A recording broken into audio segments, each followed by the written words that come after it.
इस कहानी का शीर्षक है आखिरी काम।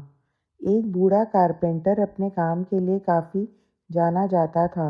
उसके बनाए लकड़ी के घर दूर दूर तक प्रसिद्ध थे, पर अब बूढ़ा हो जाने के कारण उसने सोचा कि बाकी की ज़िंदगी आराम से गुजारी जाए और वह अगले दिन सुबह सुबह अपने मालिक के पास पहुंचा और बोला, ठेकेदार साहब, मैंने बरसों आपकी सेवा की है, पर अब मैं बाकी का समय आराम से पूजा पाठ में बिताना चाहता हूँ।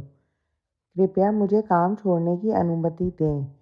ठेकेदार कारपेंटर को बहुत मानता था, इसलिए उसे यह सुनकर थोड़ा दुख हुआ, पर वो कारपेंटर को निराश नहीं करना चाहता था। उसने कहा, आप यहाँ के सबसे अनुभवी व्यक्ति हैं। आपकी कमी यहाँ कोई नहीं पूरी कर पाएगा, लेकिन मैं आपसे निवेदन करता हूँ कि जाने से पहले एक आखिरी काम करते जाइए। जी, क्या काम करना है?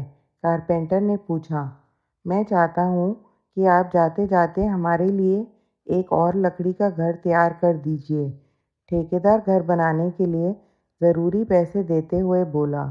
कारपेंटर इस काम के लिए तैयार हो गया। उसने अगले दिन से ही घर बनाना शुरू कर दिया, पर यह जानकर कि ये उसका आखिरी काम है और इसके बाद उसे और कुछ नहीं करना होगा, वो थोड़ा ढीला पड़ गया।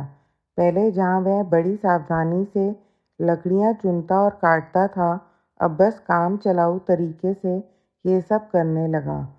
कुछ एक हफ्ते में घर तैयार हो गया और वो ठेकेदार के पास पहुंचा। ठेकेदार साहब, मैंने घर तैयार कर लिया है, अब तो मैं काम छोड़कर जा सकता हूँ। ठेकेदार बोला, हाँ, आप बिल्कुल जा सकते हैं, लेकिन अब आपको अपने पुराने छोटे से घर में जाने की ज़रूरत नहीं है, क्योंकि इस बार जो घर आपने बनाया है वो आपकी बरसों की मेहनत का इनाम है। जाइए, अपने परिवार के साथ उसमें खुशहाली से रहिए।